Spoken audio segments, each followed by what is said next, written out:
नमस्कार। तो आज हम भारत की आध्यात्मिक भूमि के एक ऐसे गहरे रहस्य में उतरने वाले हैं जो शक्ति और दिव्यता से भरा हुआ है। हम बात कर रहे हैं ज्योतिर्लिंग की, यानी अनंत प्रकाश का वो स्तंभ जिसकी न कोई शुरुआत है और न ही कोई अंत। चलिए इस दिव्य प्रकाश के पीछे की कहानी को जानते हैं और देखते हैं कि ये हमें क्या सिखाता है। इन पवित्र स्थलों की महानता को समझने से पहले सबसे पहले ये समझना होगा कि ज्योतिर्लिंग का असली मतलब क्या है और ये इतना महत्वपूर्ण क्यों है। तो ज्योतिर्लिंग का सीधा सा मतलब है प्रकाश का प्रतीक। लेकिन ये सिर्फ एक पत्थर की मूर्ति नहीं है, नहीं, ये भगवान शिव के उस दिव्य प्रकाश का साक्षात रूप है जो एक जबरदस्त अग्नि स्तंभ के रूप में प्रकट हुआ था। ये उस निराकार शक्ति का एक साकार रूप है। तो अब आते हैं इस प्रकाश स्तंभ की उत्पत्ति की अद्भुत कहानी पर। ये कहानी शुरू होती है हिंदू धर्म के दो सबसे शक्तिशाली देवताओं के बीच एक ब्रह्मांडीय टकराव से। शिव पुराण के अनुसार एक बार सृष्टि के रचयिता ब्रह्मा और ब्रह्मांड के पालक विष्णु के बीच इस बात पर बहस छिड़ गई कि दोनों में से ज्यादा शक्तिशाली कौन है। अब ये सिर्फ दो देवताओं की बहस नहीं थी, बल्कि ये तो पूरे ब्रह्मांड के संतुलन से जुड़ा एक गहरा सवाल था।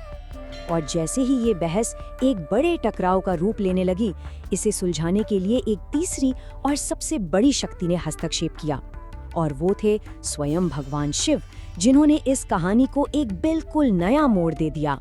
और बस यहीं से हमारी कहानी के सबसे महत्वपूर्ण हिस्से की शुरुआत होती है, पहले ज्योतिर्लिंग का प्रकट होना।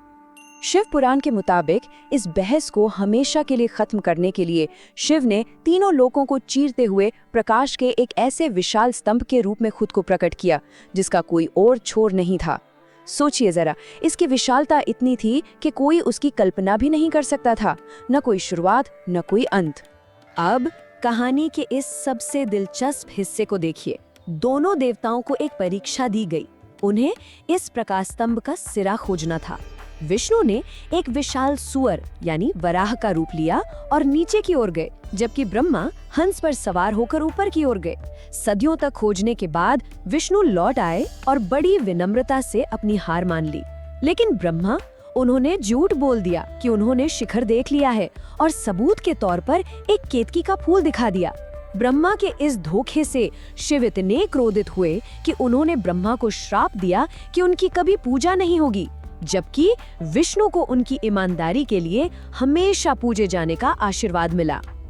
तो ठीक है, ये तो हुई पौराणिक कहानी, लेकिन इसका आज की दुनिया से क्या लेना देना? ये कहानी कैसे जमीन पर पवित्र तीर्थ स्थलों की विरासत बन गई? शिव महापुराण को देखें तो उसमें जिक्र है कि मूल रूप से ऐसी 64 जगहें थी जहां माना जाता था कि शिव का ये दिव्य प्रकाश पृथ्वी पर प्रकट हुआ था। लेकिन इन 64 में से भी 12 को सबसे ज्यादा पवित्र और शक्तिशाली माना जाता है।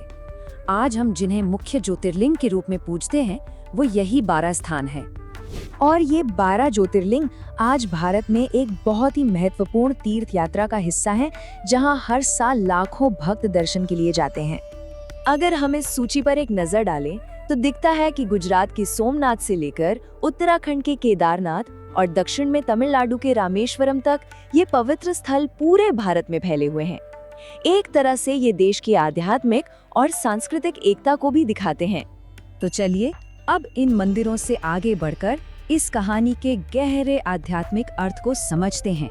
आखिर प्रकाश का ये स्तंभ हमें सिखाना क्या चाहता है? ज्योतिर्लिंग का सबसे गहरा संदेश ये है कि ये शिव की अनंत प्रकृति का प्रतीक है, मतलब वो शक्ति जिसका न कोई शुरुआत है और न ही कोई अंत। ये हमें सिखाता है कि अहंकार पर हमेशा विनम्रता की और झूठ पर हमेशा सच की जीत होती है। और ये वो पवित्र स्थान है जहां माना जाता है कि उस दिव्य ऊर्जा ने पृथ्वी को छुआ था।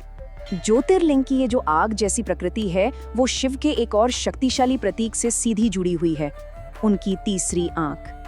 असल में ज्योतिर्लिंग का प्रकाश वही दिव्य अग्नि है जो शिव की तीसरी आंख से निकलती है। दोनों में ही भ्रम, अहंकार और अज्ञान को जलाकर परम सत्य को उजागर करने की शक्ति है। ये चेतना की वो आग है जो हमारे अंदर की सभी बुराइयों को खत्म कर सकती है।